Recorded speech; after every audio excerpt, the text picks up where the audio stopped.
ନମସ୍କାର ଦର୍ଶକ ବନ୍ଧୁ, ମୁଁ ପ୍ରଦୀପ ଆପଣମାନଙ୍କୁ ସ୍ୱାଗତ କରୁଛି ଆଜିର ଆଉ ଏକ ନୂଆ ଭିଡ଼ିଓରେ।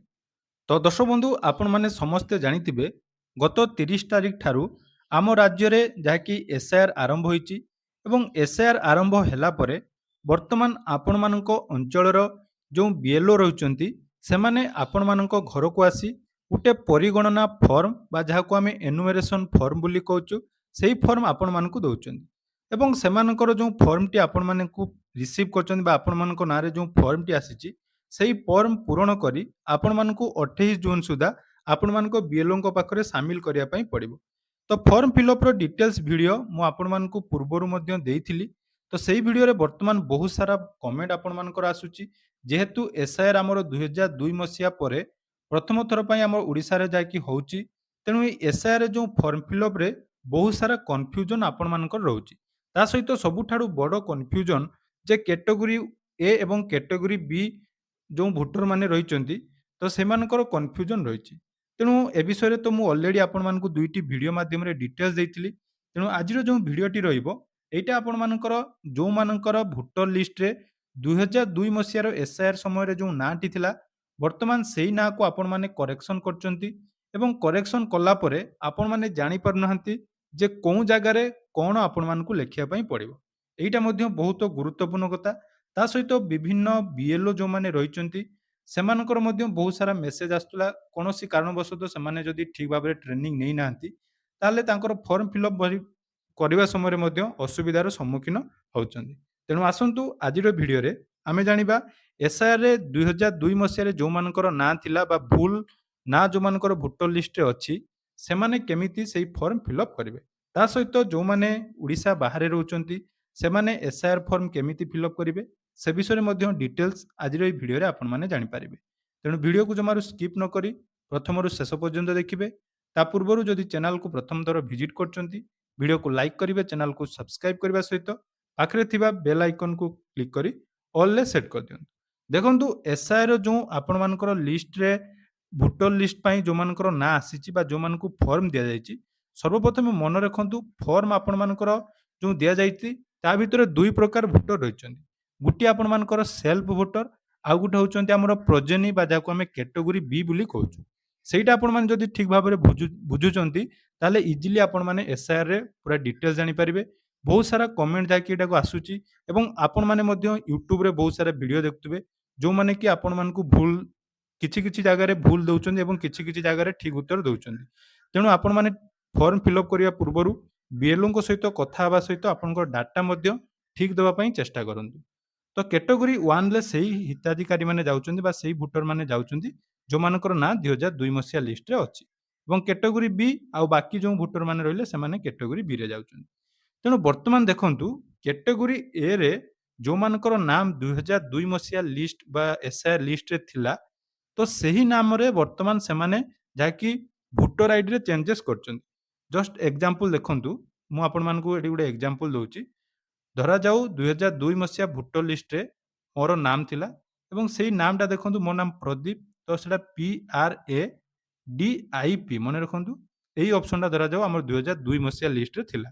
କିନ୍ତୁ ତା ପରବର୍ତ୍ତୀ ସମୟରେ ମୁଁ ଏଟାକୁ ଚେଞ୍ଜେସ୍ କରିଛି ଯେହେତୁ ଏଟା ମୋ ନାଁଟା ଭୁଲ ଥିଲା। ଆଇ ବଦଳରେ ମୁଁ ଡବଲ୍ ଇ ପି କରିଛି। ମନେ ରଖନ୍ତୁ PRADIP କରିଛି।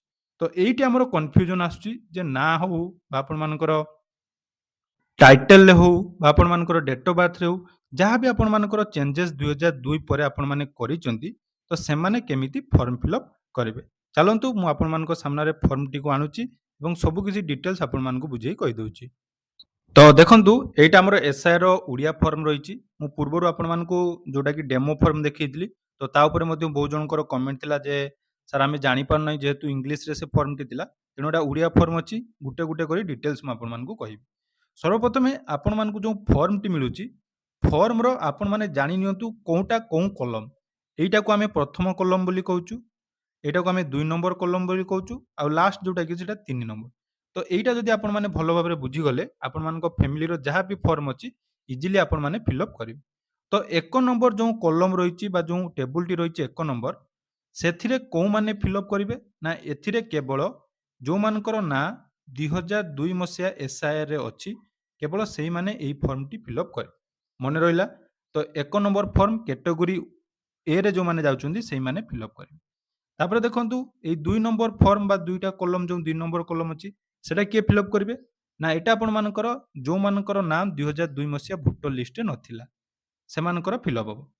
ତାପରେ ଦେଖନ୍ତୁ ଲାଷ୍ଟ ଯୋଉଟାକି ରହିଛି 3 ନମ୍ବର, ଏଇଟା ହେଲା ମେନ୍। ମନେ ରଖନ୍ତୁ ଏଇ 3 ନମ୍ବର କଲମଟି ହେଲା ଆପଣମାନଙ୍କ ରିସେଣ୍ଟର ଡାଟା, ଯୋଉଟାକି ଆପଣମାନଙ୍କୁ ସଠିକ୍ ଦେବା ପାଇଁ ପଡ଼ିବ। ପୁରୁଣା ଡାଟାରେ ଯଦି କିଛି ଭୁଲ ଅଛି, ପୁରୁଣା ଡାଟା ହିସାବରେ ଆପଣମାନେ ଦେବେ। କିନ୍ତୁ 3 ନମ୍ବର ଯୋଉ କଲମଟି ଅଛି, ଏହି କଲମକୁ ଆପଣମାନଙ୍କୁ ସଠିକ୍ ଭାବରେ ଫିଲ୍ ଅପ୍ କରିବା ପାଇଁ ପଡ଼ିବ। ତ ଦେଖନ୍ତୁ ଯୋଉମାନଙ୍କର ନାଁ 2002 ମସିହା ଲିଷ୍ଟରେ ଥିଲା, ଏଠି ଦେଖନ୍ତୁ ପୁରା କ୍ଲିୟରଲି ଆପଣମାନଙ୍କ ଲେଖା ହେଇଛି ପୂର୍ବ ସ୍ୱତନ୍ତ୍ର ସଂଘନ ସଂଶୋଧନ ବା ଏସ୍ଆଇର ଭୋଟର ତାଲିକାରେ ନିର୍ବାଚକଙ୍କ ବିବରଣୀ। ସେଇ ଲିଷ୍ଟରେ ଆପଣମାନଙ୍କର ଯାହା ବି ନାଁ ଅଛି, ଆପଣମାନଙ୍କର ନାଁର ସ୍ପେଲିଂ ଭୁଲ ଥାଉ ବା ଆପଣମାନଙ୍କର ଯାହା ବି ଭୁଲ ଅଛି, କିନ୍ତୁ ସେଇ ଡାଟା ହିସାବରେ ଆପଣମାନଙ୍କୁ ଏଠି ଲେଖିବା ପାଇଁ ପଡ଼ିବ। ମନେ ରଖନ୍ତୁ ସେଇ ଡାଟା ଆପଣମାନେ ଲେଖିବେ। ଏଇଠି ହିଁ କନଫ୍ୟୁଜନ ହୁଅନ୍ତୁ ନାହିଁ ଯେ ପ୍ରଥମ ସମସ୍ତେ କମେଣ୍ଟ କରୁଛନ୍ତି ଯେ ଆମର କରେକ୍ସନ୍ କରିଛୁ, ତାହେଲେ ଏଇଠି ଆମେ ଡାଟା କ'ଣ ଲେଖିବୁ? ଏଇ ଡାଟାଟି ଆପଣମାନଙ୍କର 2002 ମସିହା ଡାଟା ହିସାବରେ ହବ। ଏଇଟା ଆପଣମାନେ ଭଲ ଭାବରେ କରିବେ। ଏଇଠି ମଧ୍ୟ ବହୁତ ଜଣଙ୍କର ଗୋଟେ କମେଣ୍ଟ ଥିଲା ଯେ ଆମର ପୂର୍ବରୁ 2002 ମସିହାରେ ନିର୍ବାଚନ ମଣ୍ଡଳୀ ଗୋଟେ ଥିଲା, ବର୍ତ୍ତମାନ ତାହା ପରିବର୍ତ୍ତନ ହେଇଛି। ତ ଆପଣଙ୍କର ଯାହା ବି ପରିବର୍ତ୍ତନ ହଉ, କିନ୍ତୁ ଏଠି ଆପଣମାନେ କ'ଣ ଲେଖିବେ? ନା 2002 ମସିହାର ଡାଟାଟି ଲେଖିବେ। ମନେ ରଖିଲେ ଏଇଟା ହିଁ ଆପଣମାନଙ୍କର ଗୁରୁତ୍ୱପୂର୍ଣ୍ଣ, ଯୋଉଟାକି ଯୋଉମାନେ ଭାବୁଛନ୍ତି ଯେ ଆମର କରେକ୍ସନ୍ କଲା ପରେ ଆମେ ଭୁଲ କୋଉ ଡାଟାଟି ଲେଖିବା, ଏଠି ସବୁବେଳେ ଆପଣମାନଙ୍କର 2002 ମସିହାର ଡାଟା ରହିବ। ତାପରେ ଦେଖନ୍ତୁ ଆପଣମାନେ 2002 ମସିହାର ଡାଟା ଏଠି ଲେଖିଦେଲେ। ତାପରେ ଯୋଉ ଅପସନଟି ଆପଣମାନଙ୍କ 3 ନମ୍ବର ଟେବୁଲ ରହିଛି, ଏହି ଟେବୁଲରେ ଆପଣମାନେ ସବୁ କିଛି ଡିଟେଲ୍ସ ଠିକ୍ ଦେବେ। ଯେମିତିକି ଆପଣଙ୍କ ନାଁରେ ଯଦି 2002 ମସିହାରେ ଭୁଲ ଥିଲା, ଏଇଟାକୁ ଆପଣମାନଙ୍କୁ ଠିକ୍ ଭାବରେ ଲେଖିବା ପାଇଁ ପଡ଼ିବ। ଯେମିତିକି ଆପଣଙ୍କ ଜନ୍ମ ତାରିଖ ଲେଖିବେ, ପୁରା ଯାହା ବି ଡିଟେଲ୍ସ ଅଛି ଆଧାର କାର୍ଡ଼ରେ ଅଛି ସେଇ ହିସାବରେ ଆପଣମାନେ ଲେଖନ୍ତୁ। କାରଣ ଏଇଟା ହିଁ ଆପଣମାନଙ୍କର କରେକ୍ସନ୍ ହେଇ ଆସିବ। ତେଣୁ ଏଠି ଆପଣମାନଙ୍କର ନାଁ ଲେଖିବେ, ଆଧାର ସଂଖ୍ୟା ଲେଖିବେ, ମୋବାଇଲ ନମ୍ବର ଦେବେ ଏବଂ ପିତା ଏବଂ ଅଭିଭାବକଙ୍କ ନାମ ଲେଖିବେ। ମାତାଙ୍କର ଆମର ପିତାଙ୍କର ଇପିଆଇସି ବା ଆମର ଭୋଟର ଆଇଡି ନମ୍ବର, ମାଆଙ୍କର ନାମ, ତାପରେ ମାଆଙ୍କର ଇପି, ସବୁ କିଛି ଡିଟେଲ୍ସ ଏଠି ଆପଣମାନେ ଦେବେ। ତ ସ୍ୱାମୀ ଫିଲ୍ଅପ୍ କରୁଥିଲେ ପତ୍ନୀଙ୍କ ନାମ ଦେବେ ଏବଂ ପତ୍ନୀ ଫିଲ୍ଅପ୍ କରୁଥିଲେ ସେ ବିଷୟରେ ମୁଁ ଆପଣମାନଙ୍କୁ କହିବି। ବହୁତ ସାରା କନଫ୍ୟୁଜନ ବି ମଧ୍ୟ ରହୁଛି ମ୍ୟାରିଡ୍ ୱୁମନ୍ ମାନଙ୍କ ପାଇଁ। ତାଙ୍କ ପାଇଁ ମୁଁ ଆଜି ସନ୍ଧ୍ୟାରେ ଆପଣମାନଙ୍କ ପାଇଁ ଆଉ ଗୋଟେ ଭିଡ଼ିଓ ନେଇ ଆସିବି। କାରଣ ଗୋଟିଏ ଭିଡ଼ିଓରେ ସବୁ କିଛି କହିଦେଲା ପରେ ଆପଣମାନଙ୍କର କନଫ୍ୟୁଜନ ପୁରା ଫୁଲ୍ ହେଇଯାଉଛି। ତେଣୁ ଏଇ କ୍ୟାଟେଗୋରୀରେ ଯୋଉମାନେ ମ୍ୟାରିଡ୍ ୱୁମେନ୍ ରହିଛନ୍ତି ସେମାନେ କେମିତି ଫିଲ୍ଅପ୍ କରିବେ ସେଇଟା ମଧ୍ୟ ୟା ପରବର୍ତ୍ତୀ ଭିଡ଼ିଓରେ ମୁଁ ଆପଣମାନଙ୍କୁ କହିବି। ତେଣୁ ଯୋଉମାନଙ୍କର ଡାଉଟ୍ ଥିଲା ଯେ ଆମର ପୂର୍ବରୁ ଡାଟା ଭୁଲ ଥିଲା, ସେମାନେ କ'ଣ କରିବେ? ନା ପୂର୍ବର ଡାଟା ଏଠି ଆପଣମାନେ ଲେଖିଦେବେ ଏବଂ ବର୍ତ୍ତମାନର ଡାଟା ଏଇଟା ଆପଣମାନେ ଠିକ୍ ଭାବରେ ଲେଖିବେ। ଠିକ୍ ସେଇଭଳି ଯଦି 2002 ମସିହାରେ ଆପଣମାନଙ୍କର ନାଁ ଭୋଟର ଲିଷ୍ଟରେ ନଥିଲା, ତାମାନେ ମୁଁ ଆପଣମାନଙ୍କୁ କହିଛି 2 ନମ୍ବର କଲମ ଆପଣମାନେ ଫିଲ୍ଅପ୍ କରିବେ ଏବଂ ଏଠି କାହାର ଡାଟା ଦେବେ ସେଇଟା କନଫ୍ୟୁଜନ ଟୋଟାଲି ହୁଅନ୍ତୁ ନାହିଁ। ଏଠି ଯୋଉମାନଙ୍କର ନାଁ 2002 ମସିହାରେ ନଥିଲା ତାଙ୍କର ନାଁ ଏଠି ଲେଖାଯିବ ନାହିଁ। ଏଠି ତାଙ୍କ ସମ୍ପର୍କୀୟଙ୍କ ନାମ ଲେଖାହବ। ଏଠି ପୁରା କ୍ଲିୟରଲି ଲେଖିଦିଆଯାଇଛି ଦେଖନ୍ତୁ, ଯାହାଙ୍କ ନାମ ପୂର୍ବ ସ୍ୱତନ୍ତ୍ର ସଂଘନ ସଂଶୋଧନ ଅନୁସାରେ ଉପର ଲିଖିତ କରାଯାଇଛି ସେହି ସମ୍ପର୍କୀୟଙ୍କ ବିବରଣୀ। ଅର୍ଥାତ୍ ଆପଣ ନିଜ ନାଁରେ ଲେଖିବେନି। ଯେହେତୁ 2002 ମସିହା ଆପଣମାନଙ୍କ ଲିଷ୍ଟରେ ନାଁ ନଥିଲା, ନିଜ ନାମ ନ ଲେଖି ନିଜ ବାପା କିମ୍ବା ମାଙ୍କ ନାମ ଲେଖିବେ। ତେଣୁ ଏଠି ତାଙ୍କ ବାପାଙ୍କ ନାମ ଲେଖିବେ, ତାପରେ ଆପଣଙ୍କର ଭୋଟର ଆଇଡି ନମ୍ବର ଦେବେ। ତାପରେ ଏଠି ମଧ୍ୟ ଗୋଟେ କନଫ୍ୟୁଜନ ହେଉଛି ସମ୍ପର୍କୀୟଙ୍କ ନାମ। ଯେହେତୁ ଏଠି ବାପାଙ୍କ ନାମ ଲେଖୁଛନ୍ତି, ତେଣୁ ଆପଣଙ୍କ ବାପାଙ୍କ ସମ୍ପର୍କୀୟ ଅର୍ଥାତ୍ ଆପଣଙ୍କ ଜେଜେବାପା ବା ଜେଜେମାଙ୍କ ନାମ ରହିବ। ତାପରେ ସମ୍ପର୍କ କ'ଣ ହବ? ଆପଣଙ୍କ ବାପା ଏବଂ ଆପଣଙ୍କ ଜେଜେବାପାଙ୍କ ମଧ୍ୟରେ ସମ୍ପର୍କ କ'ଣ? ଏଇଟା ହେଲା ଆପଣମାନେ ଲେଖିବେ। ମନେ ରଖନ୍ତୁ ଏଇଟା ହେଉଛି ଆପଣମାନଙ୍କର ସବୁଠାରୁ ଇମ୍ପୋର୍ଟାଣ୍ଟ, ଯୋଉଟାକି କନଫ୍ୟୁଜନ ହବାର ନାହିଁ। ଯାହା ବି ଡାଉଟ୍ ଅଛି ଆପଣମାନେ କମେଣ୍ଟ କରନ୍ତୁ, ମୁଁ ସମସ୍ତଙ୍କୁ ପ୍ରାୟତଃ ରିପ୍ଲାଏ ଦେଉଛି। ତେଣୁ ବିନା କନଫ୍ୟୁଜନରେ ଏଇଭଳି ଭାବରେ ଆପଣମାନେ ଫର୍ମକୁ ଫିଲ୍ଅପ୍ କରନ୍ତୁ। ଏହା ସହିତ ରହିଲା ବହୁତ ଜଣ କମେଣ୍ଟ କରୁଛନ୍ତି ଆମେ ବାହାରେ ରହୁଛୁ। ଯୋଉମାନେ ବାହାରେ ରହୁଛନ୍ତି, ଯଦି ଆପଣମାନଙ୍କ ଘରେ କିଏ ବି ରହୁଛନ୍ତି ଆପଣମାନେ ତାଙ୍କୁ ସବୁ କିଛି ଡିଟେଲ୍ସ ଦେଇଦିଅନ୍ତୁ। ସେ ବିଏଲ୍ଓଙ୍କ ପାଖରେ ସବୁ କିଛି ଡିଟେଲ୍ସ ସବମିଟ୍ କରିଦେବେ।